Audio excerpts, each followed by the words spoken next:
तरुण भारत नागपूर दिनांक 4 जानेवारी 2023. चिंतन. पत्रकारिता एक अंगार वाट. लेखक गुरुदत्त वागदेकर. जगभरात पत्रकारितेचे अनेक प्रकार उदयास आलेत. अगदी छपाईपासून ते तंत्रज्ञानाच्या पलीकडे पत्रकारिता ही आपल्या मानवी समुदायाची पायाभूत गरज होती, आहे आणि नेहमीच राहील. पत्रकारांच्या अभिव्यक्तीतील एक समान धागा म्हणजे त्यांची स्वतंत्र विचारसरणी. सामान्य विचार व्यक्त करण्यासाठी शब्द, कल्पना आणि सिद्धांत वापरण्याची त्यांची कला. पत्रकारिता म्हणजे आज जे आहे ते मोकळं सोडण्याचं साधन. हे विचार अत्यंत प्रामाणिक आणि निपक्षपातीपणे वाचकांपर्यंत, श्रोत्यांपर्यंत, दर्शकांपर्यंत पोहोचवण्याची मोठी जबाबदारी हे लोक लेखन, वृत्तांकन, बातम्या इत्यादींच्या माध्यमातून पार पाडत असतात. जेम्स डब्ल्यू केरी यांच्या a short history of journalism for journalists, a proposal and Essex यामध्ये त्यांनी पत्रकारिता आणि लोकशाही यांच्यातील समांतरता व्यक्त केली आहे. लोकशाहीच्या संस्था किंवा आत्म्याशिवाय पत्रकार हे प्रचारक किंवा मनोरंजन करणारे म्हणून कमी होतात.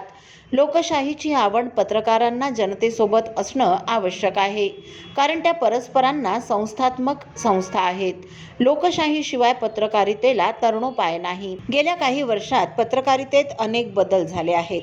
पत्रकारितेच्या अभिव्यक्तीचा मुद्दा सदैव उपस्थित असताना उद्योग एका माध्यमातून दुसऱ्या माध्यमात विकसित झाला आहे. सर्वात जुने ज्ञात पत्रकारितेचे उत्पादन हे प्राचीन रोममध्ये प्रसारित होणारे ख्रिस्तपूर्व 59 मधील दिएक्टा डायरुर्ना या नावाचं वृत्तपत्र होतं. दिएक्टा डायरुर्नाने सार्वजनिक भाषणांसारख्या महत्त्वाच्या दैनंदिन घटनांच्या नोंदी केल्या. ते दररोज प्रकाशित झालं आणि प्रमुख ठिकाणी टांगल्या गेलं.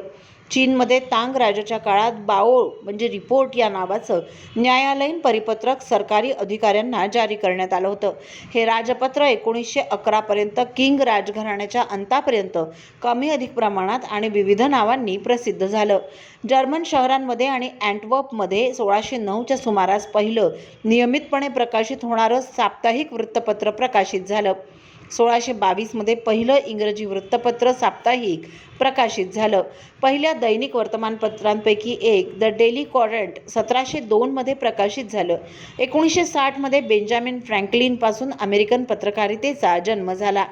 आपल्या भारतात वृत्तपत्राला सुरुवात 18व्या शतकातच झाली. मात्र प्रकाशित झालेलं हे वृत्तपत्र भारतीय व्यक्तीने केलं नाही किंवा भारतीय भाषेतही झालं नाही. भारतात प्रकाशित झालेलं पहिलं वृत्तपत्र हे इंग्रजी भाषेतील बेंगाल गॅझेट हे आहे. 1757 मधील प्लासीच्या लढाईनंतर ईस्ट इंडिया कंपनीची सत्ता बंगालमध्ये बळकट झाली. याच ईस्ट इंडिया कंपनीतील एक कर्मचारी जेम्स ऑगस्टस हिकी याने कोलकात्यात बंगाल गॅझेट हे वृत्तपत्र 1780 मध्ये सुरू केलं. बंगाल गॅझेट हे एक साप्ताहिक होतं. इथून भारतात वृत्तपत्राची सुरुवात झाली. हिकी गॅझेट म्हणूनही बंगाल गॅझेट ओळखलं जात होतं. हिकी गॅझेटच्या पहिल्या अंकामध्ये जेम्स ऑगस्टस हिकी याने स्वतःला कंपनीचा मुद्रक म्हणून घोषित केलं होतं. बंगाल गॅझेट सुरू करण्यामागील कारण हिकीने स्पष्ट केलं होतं की ईस्ट इंडिया कंपनीमधील अधिकाऱ्यांनी केलेल्या भ्रष्टाचार आणि लुटीला वाचा फोडण्यासाठी पत्रकारितेचं कार्य सुरू करीत आहे. संपादकीय स्तंभलेखनाची सुरुवात बंगाल गॅझेटपासूनच झाली. या स्तंभलेखनातून जनतेच्या भावना व्यक्त करण्याची सुरुवात भारतात झाली. फिलेंथ्रोप्स याने 25 मार्च 1780च्या प्रकाशित झालेल्या अंकामधील संपादकीय लेखात कोलकात्यामधील पोर्तुगीज स्मशानभूमीतील अस्वच्छतेबद्दल लिहिलं होतं. तत्कालीन ईस्ट इंडिया कंपनीमधील अधिकाऱ्यांनी कंपनीच्या व्यापारासोबतच खाजगी व्यापार सुरू केला होता.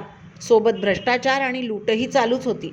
जेम्स ऑगस्टस हिकी याने या सर्व बाबी उजेडात आणल्या. वृत्तपत्रांच्या माध्यमातून हिकीने या अधिकाऱ्यांचा भांडाफोड केला. त्यामुळे या भ्रष्ट अधिकाऱ्यांनी हिकीला या कार्यापासून रोखण्याचा भरपूर प्रयत्न केला.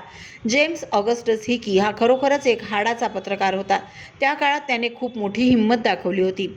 भारताचा पहिला गव्हर्नर जनरल वॉरेन हेस्टिंग्ज याने जनरल पोस्ट ऑफिसद्वारे बंगाल गॅझेटच्या वितरणावर बंदी घातली, कारण हिक्कीने ईस्ट इंडिया कंपनीमधील काही प्रमुख अधिकाऱ्यांच्या खाजगी बाबतीत कठोर शब्दांमध्ये टीका केली होती. एवढं होऊनही हिक्की थांबला नाही. त्याने गव्हर्नर जनरल वॉरेन हेस्टिंग्ज यांच्यावरही टीका करणं सुरू केलं. हिक्कीने आपल्या बेंगाल गॅझेटमध्ये वॉरेन हेस्टिंग्जला विविध नावांनी संबोधित केलेलं आढळतं. हिक्कीने वॉरेन हेस्टिंग्ज याचा उल्लेख mister Wronghead, the dictator the great Mogul अशी विशेषणं वापरून केलाय. बंगाल गॅझेटच्या एका अंकात हिक्कीने वॉरन हेस्टिंग्स, त्याची पत्नी आणि मुख्य न्यायाधीश सर एलिज इम्पी यांचं चारित्र्यहनन केलं. त्यामुळे हिक्कीवर मानहानीचा खटला दाखल करण्यात आला. हिक्कीवरील आरोप सिद्ध झाले. त्याला दंड तसंच तुरुंगवास असा दुहेरी फटका बसला. गव्हर्नर जनरल वॉरेन हेस्टिंग्ज याने बंगाल गॅझेटच्या प्रकाशनासाठी उपयोगात आणले जाणारे टाइप्स जप्त केले. तसंच हिक्कीच्या प्रेसवरही बंदी घातली. अशा प्रकारे मार्च 1782ला बंगाल गॅझेटचं प्रकाशन बंद झालं. बंगाल गॅझेटच्या रूपाने भारतातील पहिलं वृत्तपत्र सुरू झालं आणि बंदही झालं. मात्र भारतात वृत्तपत्राची सुरुवात झाली. त्यानंतर 1789मध्ये मुंबईत पहिलं वृत्तपत्र प्रकाशित झालं, ज्याचं नाव बॉम्बे हेराल्ड असं होतं. त्याच्या प्रकाशनाच्या दुसऱ्याच वर्षी बॉम्बे कुरिअर नामक आणखी एक वृत्तपत्र उदयास आलं, जे नंतर टाइम्स ऑफ इंडिया या भारतातील प्रसिद्ध इंग्रजी वृत्तपत्रात विलीन झालं. 1817मध्ये भारतात जितकी वृत्तपत्र प्रकाशित झाली ती इंग्रजी भाषेतच होती. 1818मध्ये समाचार दर्पण नामक पहिलं भारतीय भाषेतील वृत्तपत्र प्रकाशित झालं. हे वृत्तपत्र बंगाली भाषेत होतं, ज्याची स्थापना बॅप्टिस्ट मिशनरी सोसायटी नामक संस्थेद्वारे करण्यात आली. 1 जुलै 1822मध्ये बॉम्बे समाचार हे दुसरं भारतीय भाषेतील वृत्तपत्र गुजराती भाषेत प्रकाशित करण्यात आलं होतं. दर्पण या मराठी भाषेतील पहिल्या वृत्तपत्राची सुरुवात बाळशास्त्री गंगाधर शास्त्री जांभेकर यांनी 6 जानेवारी 1832 रोजी केली होती. दर्पण 2 रकान्यांमध्ये प्रकाशित होत होतं. एका रकान्यामध्ये वृत्तपत्र मराठीत तर दुसऱ्यामध्ये वृत्तपत्र इंग्रजी भाषेतून छापलं जात होतं. दर्पण या मराठी वृत्तपत्राच्या सुरुवातीमुळेच बाळशास्त्री जांभेकर यांना मराठी वृत्तपत्राचं जनक म्हटलं जातं. 1832मध्ये सुरू झालेल्या दर्पण वृत्तपत्राचं प्रकाशन 1842 दरम्यान थांबवण्यात आलं. 1854च्या दरम्यान सुधा दर्शन हे पहिलं हिंदी भाषेतील वृत्तपत्र प्रकाशित झालं. 1854 नंतर इतर भारतीय भाषांतील वृत्तपत्रे प्रकाशित होण्यास सुरुवात झाली आणि अशा प्रकारे भारतात वृत्तपत्र क्षेत्राचा विस्तार वाढत गेला. भारताच्या स्वातंत्र्याच्या लढ्यात भारतीय वृत्तपत्रांचा मोलाचा वाटा मानला जातो. कारण क्रांतिकारकांनी जनजागृतीसाठी वृत्तपत्रांचं सहाय्य घेतलं होतं. द हिंदू हे भारतातील पहिलं ऑनलाईन अथवा इलेक्ट्रॉनिक वृत्तपत्र आहे, ज्याची सुरुवात 1996मध्ये झाली होती. हातात पेन घेऊन कागदावर बातमी लिहिण्याचे दिवस आता संपले असून पत्रकारांनी काळाबरोबर स्वतःला अद्ययावत केलं पाहिजे. सध्याचं युग डिजिटल माध्यमाचं असून 5G सुरू झाल्यामुळे माध्यमांमध्ये आणखी क्रांतिकारक बदल होत आहेत. कागदाचे वाढलेले भाव आणि एकंदरीत खर्च यामुळे येत्या 5 वर्षात अनेक वृत्तपत्र बंद पडून त्याची जागा ई-पेपर घेतील. पण हे ई-पेपर वाचण्यासाठी पैसे मोजावे लागतील. सध्या चालू असलेल्या वृत्तवाहिन्यांना देखील घरघर लागेल आणि स्मार्ट टीव्हीच्या माध्यमातून अनेक डिजिटल वाहिन्या उदयास येतील. डिजिटल माध्यम हेच भविष्य असल्याने पत्रकारितेत कार्यरत असलेल्या प्रत्येकाला त्याचं संपूर्ण ज्ञान असायला हवं. समाज माध्यमांमुळे पत्रकारांची मक्तेदारी संपली असून आज प्रत्येक जण पत्रकार झालाय. वर्तमान काळात भारतीय वृत्तपत्र क्षेत्र हे जगातील दुसऱ्या क्रमांकाचं सर्वात मोठं क्षेत्र मानलं जातं. जिल्हा स्तरावरील अनेक वर्तमानपत्र आणि नियतकालिकं ही पत्रकारिता कमी आणि ब्लॅकमेलिंगचे प्रकार जास्त करतात असा आरोप नेहमीच केला जातो. मग स्वतःला मोठी समजणारी आणि राज्य स्तरावरील वृत्तपत्र आणि त्यांचे मालक हेच काम मोठ्या पातळीवर करतायत आणि पुन्हा राज्यकर्त्यांच्या मांडीला मांडी लावून बसलेले दिसतायत. खाण घोटाळ्यांपासून बँक घोटाळ्यांपर्यंत अडकलेले अनेक लोक आज वृत्तपत्र आणि इलेक्ट्रॉनिक माध्यमांचे मालक आहेत आणि त्यांच्याही वृत्तपत्रांना सरकारी जाहिरातींचा मलिदा मोठ्या प्रमाणात मिळतो. यातील अनेक मालक आणि पत्रकार राजकीय पक्षांचं बोट धरून संसद आणि विधानसभेत पोहोचले. ही सर्व मोठी वृत्तपत्र आज सत्ताधारी पक्षांना हवी आहेत, पण छोट्या वृत्तपत्रांना त्यांना मारायचं आहे. केसरी, दर्पण आणि सुधारक या वर्तमानपत्रांचा वारसा सांगणारा हा महाराष्ट्र आहे. त्यामुळे वृत्तपत्र आणि नियतकालिकं टिकवून ठेवणं गरजेचं आहे. एकेकाळी देशातील शोधपत्रकारिता खऱ्या अर्थाने व्यवस्थेला आव्हान देत होती. आणीबाणीच्या काळातील कुटुंब नियोजनाचं उद्दिष्ट गाठण्यासाठी केले गेलेले गैरप्रकार रोखण्याकरिता पत्रकारितेचा मोठा वाटा आहे. 1981 मध्ये अश्विनी सरीन यांनी उत्तर हिंदुस्थानातील मानवी तस्करीच्या रॅकेटचा पर्दाफाश केला. द हिंदूमधील बोफोर्स प्रकरणावरील लेखांमुळे भ्रष्टाचार हा पहिल्यांदाच सार्वजनिक मुद्दा बनला. वर्ष 2001 मध्ये तहलका इंडियन क्रिकेटमधील मॅच फिक्सिंग प्रकरणातील एक मोठं स्कॅन्डल उघडकीला आणलं होतं. वर्ष 2010 मधील ओपन मॅगझिनमध्ये 2G स्पेक्ट्रम स्कॅम उघडकीस आला. मोठ्या प्रकरणांच्या जोडीला आवर्जून उल्लेख करायला हवा असं काम छत्तीसगडमधील CG नेटस्वरा हे मीडिया चॅनल करत आहे. 2010 मध्ये स्थापन झालेल्या या माध्यमातून शुभ्रांशू चौधरी गरीब गावकऱ्यांचं स्थानिक पातळीवर होणारं शोषण रोखण्याचा प्रयत्न करतात. उदाहरणादाखल एका अधिकाऱ्याने मनरेगा अंतर्गत काम करणाऱ्या कामगारांना पगार देण्यास नकार दिला आणि त्याचं रेकॉर्डेड वक्तव्य कम्युनिटी रेडिओवर जाहीर करण्यात आलं. या घटनेकडे माध्यमांचं लक्ष वेधलं गेलं आणि सरकारने संबंधित व्यक्तीवर कारवाई केली.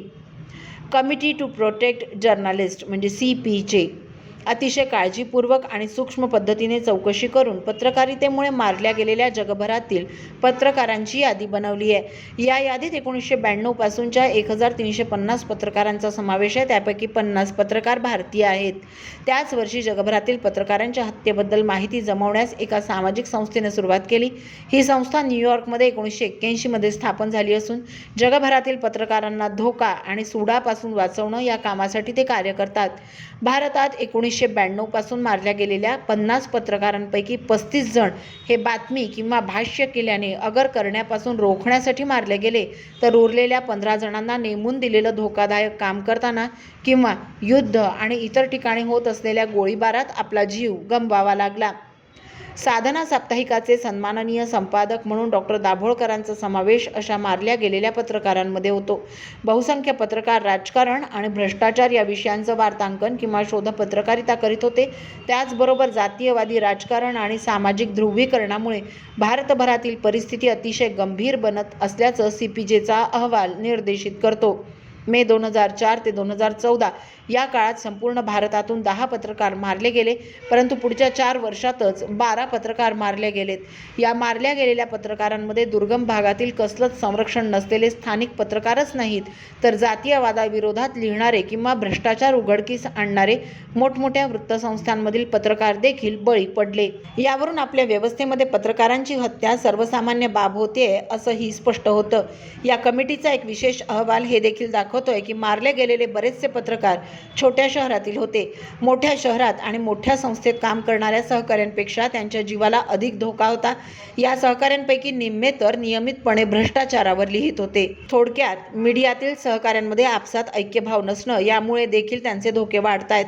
यातील बहुसंख्य पत्रकारांना मारण्याआधी धमक्या देण्यात आल्या होत्या. मारल्या गेलेल्या पत्रकारांपैकी 1/3 पत्रकारांना आधी बंदी करण्यात आलं आणि त्यापैकी बहुसंख्यांचा छळही करण्यात आला होता, असंही हा अहवाल सांगतो.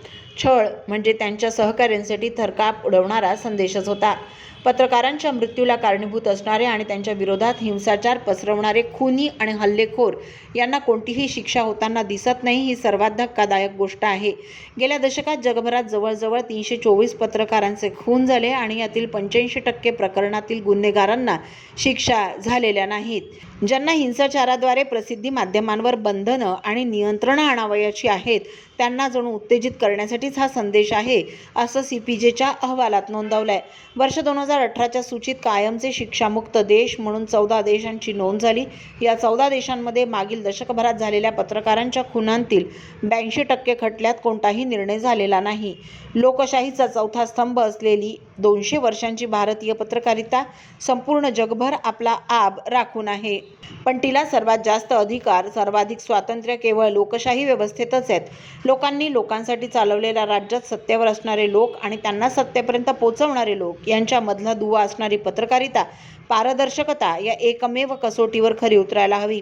काळानुरूप झालेल्या बदलांनुसार तिची रूपही बदलली असली तरी शासन आणि सामान्य नागरिक यांच्यातील माध्यम म्हणून असलेली भूमिका तशीच आहे.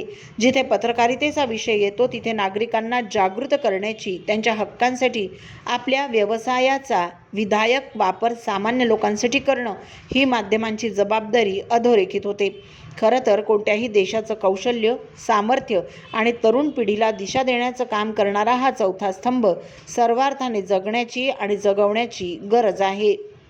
चिंतन या सदरातील गुरुदत्त वागदेकर यांचा हा लेख आपण तरुणभारत.net या संकेतस्थळावरही ऐकू शकता. असेच अभ्यासपूर्ण लेख ऐका फक्त डिजिटल तरुण भारतसोबत. त्यासाठी आमच्या YouTube चॅनलला लगेच सबस्क्राईब करा, लाईक आणि शेअरही नक्की करा. धन्यवाद.